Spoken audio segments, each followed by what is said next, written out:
شب بارات سے پہلے یہ بیان سن لو کیونکہ 90% لوگ نہیں جانتے۔ بسم اللہ الرحمن الرحیم۔ السلام علیکم ورحمۃ اللہ وبرکاتہ۔ پیارے دوستو، اکثر لوگ شب بارات کی رات عبادت تو کرتے ہیں مگر اس کی اصل وجہ اور صحیح طریقہ نہیں جانتے۔ بہت سے لوگ جاگتے بھی ہیں اور اگلے دن روزہ بھی رکھتے ہیں، لیکن یہ سب کیوں کیا جاتا ہے؟ اس کی حقیقت اور حیثیت کیا ہے؟ یہ بات زیادہ تر لوگوں سے چھپی رہتی ہے۔ کچھ لوگ اسے فرض سمجھ لیتے ہیں اور کچھ لوگ بالکل چھوڑ دیتے ہیں، حالانکہ اصل معاملہ ان دونوں کے درمیان ہے۔ اگر آپ بھی سنی سنائی باتوں پر عمل کر رہے ہیں یا کنفیوژن کا شکار ہیں تو اس ویڈیو کو آخر تک ضرور دیکھیں تاکہ شب بارات کی فضیلت، صحیح مسنون عبادت اور اگلے دن روزے کی اصل حقیقت آسان اور واضح انداز میں سمجھ میں آ جائے اور آپ کی ہر عبادت علم اور یقین کے ساتھ ہو سکے۔ پیارے دوستو، شب بارات وہ مبارک رات ہے جو انسان کو اپنے رب کی سب طرف سچے دل کے ساتھ لوٹ آنے کا موقع دیتی ہے۔ یہ رات ہمیں یاد دلاتی ہے کہ زندگی ہمیشہ نہیں رہتی اور ایک دن ہم سب کو اپنے اعمال کا حساب دینا ہے۔ اسی لیے اکثر لوگ اس رات کو غفلت میں نہیں گزارتے بلکہ عاجزی کے ساتھ اپنے گناہوں پر نادم ہو کر معافی مانگتے ہیں۔ روایات میں بیان ہوا ہے کہ اس رات اللہ تعالیٰ اپنی رحمت کے ساتھ بندوں کی طرف متوجہ ہوتا ہے اور پکارنے والوں کی پکار سنتا ہے، توبہ کرنے والوں کی توبہ قبول فرماتا ہے اور بے شمار لوگوں کو بخش دیتا ہے۔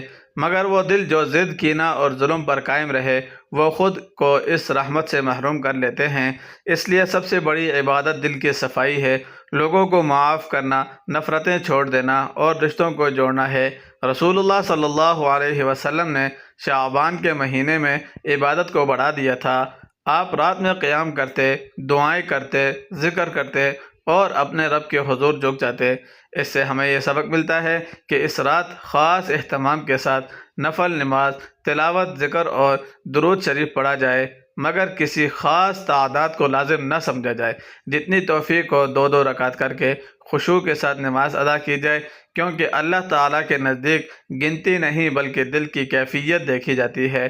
اللہ تعالیٰ اپنے بندوں کو حکم دیتا ہے کہ وہ اس کی طرف رجوع کرے، اس سے مغفرت مانگیں اور اس کی رحمت سے نا امید نہ ہوں۔ جو شخص سچے دل سے توبہ کرتا ہے اس کے گناہ معاف کر دیے جاتے ہیں۔ بزرگوں نے فرمایا ہے کہ یہ رات فیصلہ بدلنے کی رات ہے۔ جو بندہ اس رات اپنے رب سے سچائی کے ساتھ مانگ لے اس کی زندگیوں کا رخ بدل دیتا ہے۔ اس لیے علم تنہائی میں بیٹھ کر اپنے گناہوں کو یاد کریں، آنکھوں میں ندامت لائیں، زبان سے استغفار جاری رکھیں اور بار بار اللہ تعالیٰ سے عرض کریں کہ اے پروردگار عالم، مجھے معاف فرما دے، میرے حال پر رحم فرما، میری خطاؤں سے درگزر فرما۔ اس رات قرآن کریم کی تلاوت دل کو زندہ کرتی ہے، درود شریف رحمتوں کو کھینچ لاتی ہے اور سجدہ انسان کو اپنے رب کے سب سے قریب کر دیتا ہے۔ جو بندہ سچے دل سے جھک جائے اللہ تعالیٰ اسے عزت دیتا ہے۔ جو مانگ لے اللہ پاک اسے عطا فرماتا ہے، جو رو لے اللہ پاک اسے ہنسا دیتا ہے۔ پیارے دوستو، اگلے دن روزہ رکھنا نفس کی تربیت کا خوبصورت ذریعہ ہے، کیونکہ رسول اللہ صلی اللہ علیہ وسلم شعبان میں کثرت سے روزے رکھتے تھے۔ روزے انسان کے اندر صبر پیدا کرتے ہیں، گناہوں سے بچنے کی توفیق دیتے ہیں اور دل میں اللہ تعالیٰ کی عظمت بڑھا دیتے ہیں۔ جب وہ بندہ بھوک پیاس برداشت کر کے بھی گناہ سے ملتا ہے تو وہ اپنے رب کے قریب ہو جاتا ہے اور اس دن ذکر، دعا اور نیکی کے کاموں میں وقت گزارا جائے، محتاج کی مدد کی جائے، کسی دکھی دل کا سہارا دیا جائے، کسی پر ظلم نہ کیا جائے، کیونکہ رحمت انہی قدموں پر اترتی ہے جو مخلوق کی بھلائی کے لیے اٹھتے ہیں۔ بزرگوں نے نصیحت کی ہے کہ اس رات لمبی دعاؤں سے زیادہ سچی دعائیں مانگو، زبان سے کم دل سے زیادہ مانگو اور اپنے رب سے یہ عہد کرو کہ اب زندگی کی اللہ کی اطاعت میں گزارنی ہے۔ شب بارات کی اصل فضیلت یہی ہے کہ انسان بدل جائے، گناہ چھوڑ دے، نماز کا پابند بن جائے، حلال رزق اختیار کرے، والدین کی خدمت کرے اور بندوں کے حقوق ادا کرے۔ جو شخص اس رات لوگوں کو معاف کر دیتا ہے اللہ پاک اسے اپنی وسیع رحمت میں جگہ دے دیتا ہے۔ جو اپنے رب کے سامنے جھک جاتا ہے اللہ پاک اسے دونوں جہانوں کی کامیابیاں عطا فرما دیتا ہے۔ بس اس مبارک رات کو غفلت میں نہ گزارو، اپنے رب کو راضی کر لو، کیونکہ نہ معلوم اگلا موقع ملے یا نہ ملے۔ پیارے دوستو، شعبان کی رات انسان کو یہ احساس دلانے آتی ہے کہ زندگی صرف روزمرہ کے کاموں کا نام نہیں، بلکہ ایک امتحان ہے جس کا حساب ایک دن ہے۔ رات غفلت سے بیداری کی رات ہے۔ یہ اس میں بندہ اپنے ماضی پر نظر ڈالتا ہے، اپنی کوتاہیوں کو پہچانتا ہے اور اپنے رب کے سامنے جھک کر نئی شروعات کرتا ہے۔ اسلامی روایات میں بیان کیا گیا ہے کہ اس رات اللہ تعالیٰ اپنے بندوں پر خاص رحمت فرماتا ہے اور بے شمار لوگوں کو مغفرت فرما دیتا ہے، لیکن وہ دل جو تکبر، دشمنی، ضد میں بند ہو، وہ خود کو اس خیر سے محروم کر لیتے ہیں۔ اس رات کو میری اور سب سے بڑی تیاری دل کی اصلاح ہے۔ اگر انسان نے لوگوں کے حقوق دبائے ہیں، کسی کا دل دکھایا ہے، کسی سے ناراضگی پال رکھی ہے، تو وہ اپنے اندر نرمی پیدا کرے، کیونکہ جو بندہ بندوں کے لیے آسانی پیدا کرتا ہے اللہ پاک اس کے لیے آسانیاں پیدا کرتا ہے۔ رسول اللہ صلی اللہ علیہ وسلم کا ہمیں یہ سکھانا ہے کہ عبادت کا حسن اخلاق اور راضی میں ہے۔ آپ شعبان کے مہینے میں عام دنوں سے زیادہ عبادت کرتے تھے، راتوں میں قیام فرماتے تھے، اللہ کے حضور دیر تک جھکے رہتے تھے۔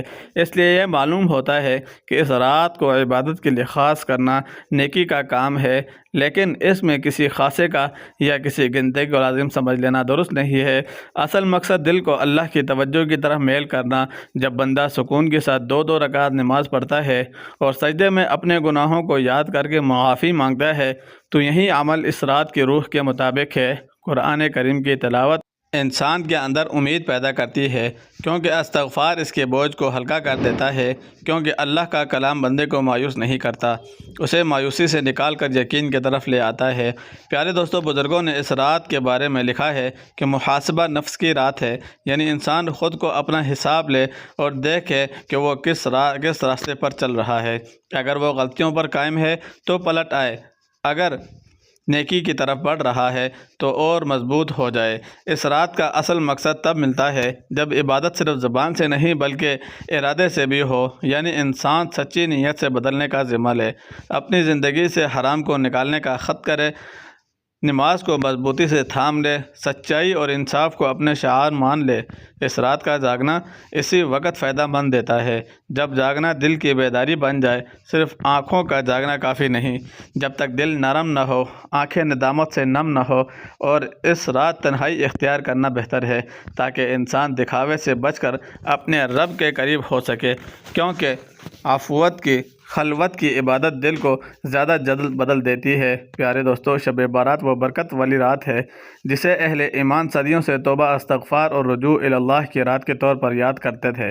اس رات کے بارے میں متعدد روایات میں آتا ہے کہ اللہ تعالیٰ اپنی شفاعت کے مطابق بندوں کی طرف خاص رحمت کی نظر فرماتا ہے، بہت سے گناہگاروں کو معاف کر دیتا ہے، سوائے ان لوگوں کے جو ضد، کینہ اور ظلم پر قائم رہیں۔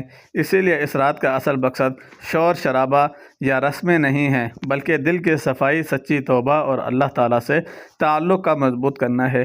نبی صلی اللہ علیہ وسلم سے یہ بات ثابت ہے کہ آپ شعبان کے مہینے میں کثرت سے عبادت اور روزے رکھتے تھے اور راتوں میں قیام فرماتے تھے۔ اسی وجہ سے علماء کرام نے لکھا ہے کہ جو شخص اس رات میں نوافل، تلاوت، ذکر، اذکار اور دعائیں کا اہتمام کرتا ہے وہ ایک اچھے اور بحث اجر میں مصروف ہے۔ لیکن یاد رہے کہ نوافل کی کوئی تعداد خاص یا طریقہ لازم اور فرض نہیں کیا گیا ہے، 2 کر کے جتنی توفیق ہو پڑھ لی جائے۔ اصلی چیز اخلاص اور عاجزی ہے، نہ کہ گنتی اور لمبائی۔ اس رات جاگنا اگر اس آسانی سے ہو جائے تو بہت اچھا ہے، لیکن اگر کوئی شخص ساری رات نہ جاگ سکے اور کچھ حصہ عبادت کر لے تب بھی وہ اس خیر سے محروم نہیں ہوتا، کیونکہ اللہ تعالیٰ کے ہاں نیت اور سچائی دیکھی جاتی ہے۔ اس رات اپنے گناہوں پر ندامت کریں، لوگوں کے حقوق یاد کر کے معافی مانگیں، دلوں سے نفرتیں نکالیں اور بار بار اللہ تعالیٰ سے بخشش طلب کریں، کیونکہ حقیقی فضیلت اسی ہی میں ہے کہ انسان بدلنے کا فیصلہ کر لے۔ اگلے دن روزہ رکھنے کے بارے میں یہ بات ذہن میں رہے کہ رسول اللہ صلی اللہ علیہ وسلم شعبان کے مہینے میں عام دنوں سے زیادہ روزے رکھا کرتے تھے۔ اس لیے اگر کوئی شخص اس مہینے کے نفل روزوں کی نیت سے 15 شعبان کے بعد والا روزہ رکھے تو یہ جائز ہے، ویسے ثواب ہے تو ہم ایسے لازم یا فرض سمجھیں، یہ درست نہیں ہے۔ جو نہ رکھے وہ گناہگار نہیں۔ اصل سنت شعبان میں کثرت صیام ہے، نہ کہ کسی ایک دن کو لازم پکڑ لینا۔ روزہ انسان کو صبر، تقوی اور اپنے نفس پر قابو رکھنا سکھاتا ہے، اور یہ اللہ تعالیٰ کی رضا حاصل کر کے بہترین ذریعہ بن جاتا ہے۔ اس لیے صحت اور حالات اجازت دے تو یہ روزہ رکھنا اچھا عمل ہے، اور اگر کوئی نہ رکھ سکے تو اس پر کوئی علامت نہیں ہے۔ اس موضوع پر سب سے اہم بات ہے، نہ تو اس رات کو بالکل نظر انداز کیا جائے اور نہ اسے رسمی گھڑی باندھ لی جائے جو دین کا حصہ نہیں ہے۔ اصل تعلیم یہ ہے کہ بندہ خاموشی اور عاجزی کے ساتھ اپنے رب کے سامنے کھڑا ہو کر نفل نماز پڑھے، قرآن کی تلاوت کرے، درود شریف اور استغفار کی کثرت کرے اور دل سے دعا مانگے۔ اللہ تعالی ہمیں شب بارات کی قدر کرنے اور اس پر عمل کرنے کی توفیق عطا فرمائے، ہمارے دلوں کو نرم کر دے اور ہمارے اعمال کو قبول فرمائے۔